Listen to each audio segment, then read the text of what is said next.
നമസ്കാരം. Media vision വാർത്തകളിലേക്ക് സ്വാഗതം. ചെറുവണ്ണൂരിൽ ഗർഭിണി കാർ കത്തി മരിച്ച സംഭവത്തിൽ പെൺകുട്ടി പെട്രോൾ വാങ്ങി വരുന്ന CCTV ദൃശ്യം കണ്ടെത്തി.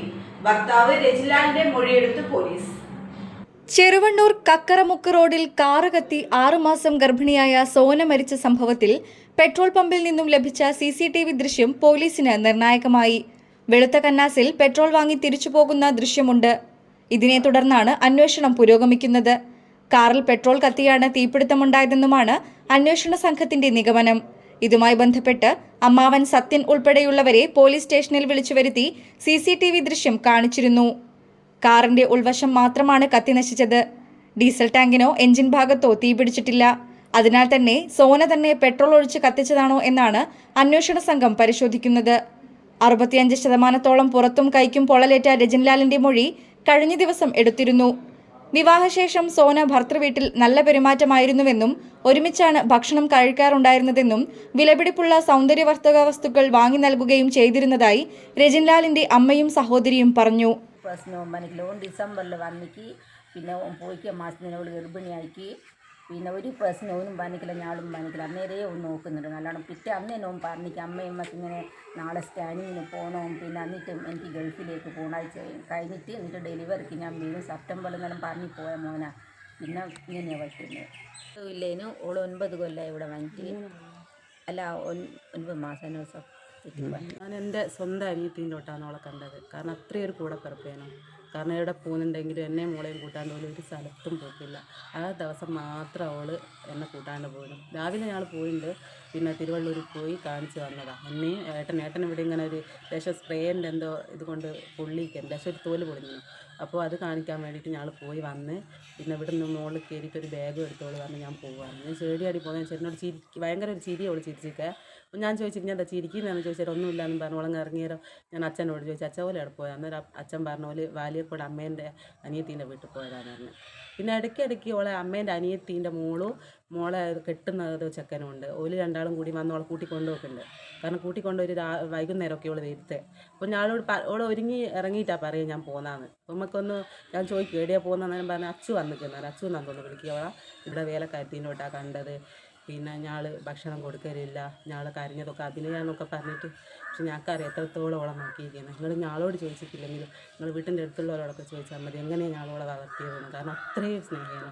എന്തായാലും ഒരു വീട്ടിൽ അടികൂടുന്നൊന്നും ഞാൾ കണ്ടിട്ടില്ല. എന്തെങ്കിലും നമ്മൾ കണ്ടാലല്ലേ നമ്മൾ ചോദിക്കുക നിങ്ങൾ തമ്മിൽ എന്തെങ്കിലും പ്രശ്നമുണ്ടോയെന്ന്. ഒരു പ്രശ്നമില്ല, നല്ല സ്നേഹത്തിലാണ് അവൾ പോയത്. അച്ഛനാണെങ്കിൽ അച്ഛനും നല്ലോണം നോക്കൂ. അച്ഛൻ പറയും എപ്പോഴും അച്ഛനില്ലാത്ത മോളവൾ. ഈ ഒരു സ്നേഹം നമ്മൾ കൂടുതലായിട്ട് അവളോട് കാണിക്കണം. അവളെ നല്ലോണം നോക്കണം. അവൾക്ക് വേണ്ടത് ഫാസ്റ്റ് ഫുഡൊക്കെ ഞങ്ങൾ വാങ്ങിക്കൊടുക്കും. പിന്നെ ഇവിടെ അല്ലാത്ത ഫുഡും ഉണ്ടാവും അമ്മ വെക്കുന്നത്. പിന്നെ 9 മണിക്ക് അവൾ എണീക്കുക. അപ്പോഴത്തേക്ക് അമ്മേൻ്റെ ഫുഡ് അമ്മ ആക്കുമോ എല്ലാം അവളെ എടുത്ത് തിന്നൊക്കെ ചെയ്യുന്നതാണ്. അത് വേറെ പ്രശ്നം ഞങ്ങൾ തമ്മിലായിട്ട്. എന്നാൽ പറയും നിങ്ങൾ എന്നോട് ചോദിക്കാണ്ട് ഇടവലത്തൊക്കെ ഒന്ന് ചോദിച്ചാലും ഓല് പറഞ്ഞുതരും.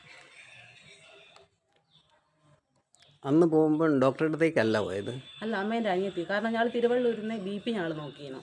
അപ്പോൾ ഷുഗർ നോക്കാൻ പോയപ്പോൾ നോക്കിയപ്പോൾ ഏട്ടൻ പറഞ്ഞു എന്തായാലും നമ്മൾ ഹോസ്പിറ്റലിൽ പോകുന്നില്ലേന്ന് പറഞ്ഞു. അന്നേരം നോക്കാമെന്ന് പറഞ്ഞു. കാരണം അതിൻ്റെ പിറ്റേന്ന് 20-ാം തീയതിയേനോ, ഇന്ന് 20 ഇന്നേനോ സ്കാനിങ്. എന്നിട്ട് അവന് സ്കാനിങ് കഴിഞ്ഞിട്ട് കാരണം പേരാൻ പറയുന്നത് എക്കോ ടെസ്റ്റ് റെഡി ആക്കില്ല. അനാമലി സ്കാനിങ്ങിൽ എക്കോ ടെസ്റ്റ് റെഡി ആക്കില്ല എന്ന് അമൃത ഡോക്ടർ പറഞ്ഞു. അപ്പോൾ അത് കോഴിക്കോട് നിന്ന് ചെയ്യാമെന്ന് പറഞ്ഞ് നിന്നതാണ്. പിറ്റേന്ന് 20-ന് സ്കാനിങ്ങും കഴിഞ്ഞ് ഒരു 25 എനിക്ക് ടിക്കറ്റ് എടുത്തിട്ട് പോയിട്ട് എനിക്ക് ഡെലിവറിക്ക് വരാമെന്ന് പറഞ്ഞതാണ്. അപ്പോൾ അവളോട് പറഞ്ഞിട്ട് ഇപ്പം ബന്ധുക്കൾ പരാതി ഉന്നയിക്കുന്നത് DNA ടെസ്റ്റ് ചെയ്യണം. അല്ല ഭർത്താവിൻ്റെ അല്ല ഓളെ സ്വന്തം അമ്മാവന്മാർ ഈ 3 വർഷമായി കല്യാണം കഴിഞ്ഞിട്ട് ഇന്നേ വരെ ആ അമ്മാവന്മാരെയോ അമ്മയോ ആങ്ങളേനെയോ ആരെയും ഞങ്ങൾ കണ്ടില്ല, ഇങ്ങോട്ട് വന്നില്ല. പിന്നെ വിളിക്കലുണ്ടോ ഞങ്ങൾ ചോദിക്കലുണ്ട്. അങ്ങനെ തന്നെ ഓള് എന്നെ പ്രഗ്നൻ്റ് ആകുന്ന സമയത്ത് ഞാൻ ഓളോട് പറഞ്ഞത് ടെസ്റ്റ് ചെയ്തപ്പോൾ പെട്ടെന്ന് അമ്മേനെ വിളിച്ച് പറ. കാരണം അമ്മയല്ലേ ഇത് കൂടുതലും സന്തോഷിക്കുകയല്ലേ. അന്ന് തന്നെ എൻ്റെ മുന്നിൽ നിന്ന് അവൾ വിളിക്കുകയും ചെയ്തത്. അത്രയും സന്തോഷത്തിലായിരുന്നു. കാരണം പിന്നെ 3 കൊല്ലമായിട്ട് ഇത് ഇങ്ങനെ അറിഞ്ഞതിന് ശേഷം പിറ്റേന്നെങ്കിലും ഈ അമ്മയ്ക്ക് ഇവിടെ വന്ന് നോക്കാം. എന്തെങ്കിലും ഒരു വീട്ടിൽ വന്നാലല്ലേ ഒരു മിണ്ടോ ഇല്ലയോ നമ്മൾ അറിയുമോ. ഞാൻ എന്നിട്ട് ഓളോട് പറഞ്ഞു അമ്മ എന്താ വരുമെന്ന് ചെയ്യാത്ത ഇങ്ങോട്ട് എന്ന്. അന്നേരം ഓൾ പറഞ്ഞു അമ്മ വരുമൊന്നുമില്ല എന്ന് പറഞ്ഞു. അന്നേരം പിന്നെ എന്നിട്ട് ഓൾ അങ്ങ് പോയില്ലേ. കാരണം ഛർദി വന്നപ്പോൾ എൻ്റെ അമ്മയാണ് കൂടെ ഹോസ്പിറ്റലിൽ നിന്ന്.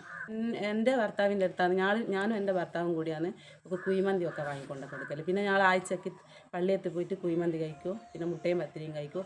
പിന്നെ ഭർത്താവിൻ്റെ ഫ്രണ്ടിൻ്റെ അടുത്ത് ഓളെ ഭർത്താവിൻ്റെ പിന്നെ ഫ്രണ്ടിൻ്റെ അടുത്ത് ഓന് പൈസ എല്ലാം അയച്ചു കൊടുത്തിട്ട് ഇവിടെ സാധനങ്ങളെല്ലാം എത്തിക്കും, ഫ്രൂട്ട്സും കാര്യങ്ങളൊക്കെ. പിന്നെ ഞങ്ങൾ ഹോസ്പിറ്റലിൽ പോകുന്ന നേരം ഇടയ്ക്ക് എന്നെയും കൂട്ടി ഹോസ്പിറ്റലിൽ പോകും. അപ്പോൾ ഒക്കെ ഞങ്ങളെല്ലാം വാങ്ങും. പിന്നെ എപ്പോഴും ഒക്കെ ഫാസ്റ്റ് ഫുഡാണ് കൂടുതൽ ഇഷ്ടം. അപ്പോൾ അത് ഇവിടെ ഓർഡർ ചെയ്തിട്ട് കഴിക്കും. പിന്നെ അല്ലാണ്ട് അവർ തമ്മിൽ പ്രശ്നമുണ്ടായിരുന്നോ എന്നറിയില്ലെന്നും ബന്ധുക്കൾ പറഞ്ഞു. രജൻലാൽ സുഖം പ്രാപിച്ചെത്തിയാൽ മാത്രമേ സത്യം പുറത്തുവരൂ എന്ന നിഗമനത്തിലാണ് നാട്ടുകാർ. അവൾ നല്ല പ്രൊഡക്റ്റൊക്കെയാണ് ഉപയോഗിക്കൂ.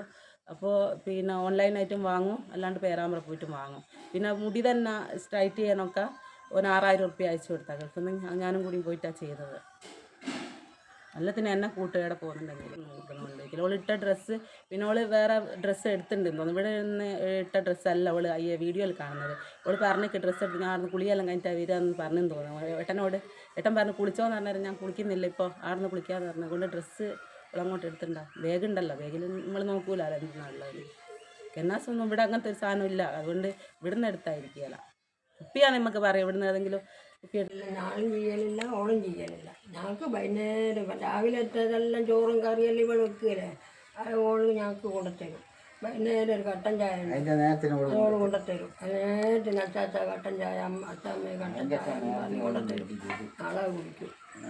തിരുമ്പിയാണ് സുഖമില്ലാത്ത പിന്നെ ഓളെ കൊണ്ട് തിരുമ്പിക്കലും ഒന്നും ആക്കലില്ല, ഒന്നും ചെയ്യലില്ല. ഇന്നോളുണ്ട് തിരുമ്പി ഇരുത്തിനെ കൊണ്ടാച്ചാൽ ഞാൻ പറയും ഞാനങ്ങ് അറിയില്ല, ഞാൻ അറിയില്ല. നരോള് പറയും ഞാൻ അറിയില്ല, ഞാൻ വെച്ചേക്കുന്നത്. നമുക്ക് പനി അയക്കല്ല, എനിക്ക് പനിയൊന്നും അങ്ങനെ എടുത്തു വിടാൻ കൊണ്ട് നമുക്ക് പനി അയക്കാതെ ഞാൻ ഈ അയക്കുക ആളങ്ങ് അറിയട്ടെ, അല്ലെങ്കിൽ അറിയിട്ട് കൊടുത്താൽ നീ അയക്കും. അത്ര പോലെ ചീരിക്കാം മോളോട്. News bureau, media vision, Perambra.